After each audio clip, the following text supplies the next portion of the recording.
12 декабрь. Көлөкөлөрдүн ордун баскан дене. Биз айтып жаткандардын эң башкысы бул. Улуулуктун тактысынын оң жагында отурган башкы ыйык кызмат кылуучубуз бар. Ал чыныгы жыйын чатырынын жана адам эмес, теңир тургузган ыйык жайдын ыйык кызмат кылуучусу. Еврейлер 8-бөлүм 1-2 аяттар.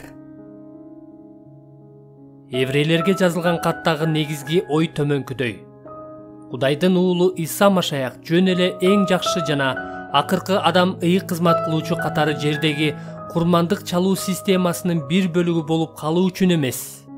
Ошол системаны аягына чыгаруу жана бүтүрүү үчүн айкаш-чыгашта биз үчүн чалынган акыркы курмандык болуу жана андан соң асманда биздин акыркы башкы ыйык кызмат кылуучубуз болуу аркылуу биздин көңүлүбүздү толугу менен өзүнө буруу үчүн келди. Байыркы келишимдеги жыйын чатыры ыйык кызмат кылуучулар жана курмандыктар көлөкө гана болгон. Эми чындык келди жана көлөкө жок болду. Исанын туулган күнүнө даярданган убакытты жаш балдарга төмөнкү мисалдын жардамы менен түшүндүрүп берсек болот. Бала кезде жыйынга барып жүргөн болсок, ал биздин да эсибизде болсо керек.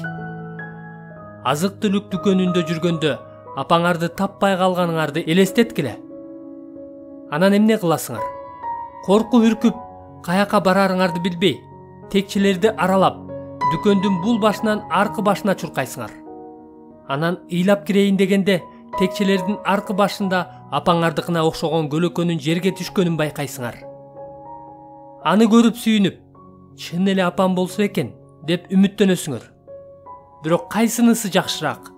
Көлөкөнү көрүп сүйүнүп отура бергениңерби, же апаңардын текчелердин аркы башынан башын багып, көзүңөргө көрүнгөнүбү? Иса да биздин башкы ыйык кызмат кылуучубуз болуу үчүн келгенде ушундай нерсе болгон. Анын туулган күнүнүн маңызы ушунда. Анын туулган күнү чындык келгенде көлөкөнүн жоголгонун, дүкөндө апасы текчелердин аркы башынан баш бакканда жаш баланын сооронгонун, сүйүнгөнүн жана кубанычка бөлөнгөнүн билдирет.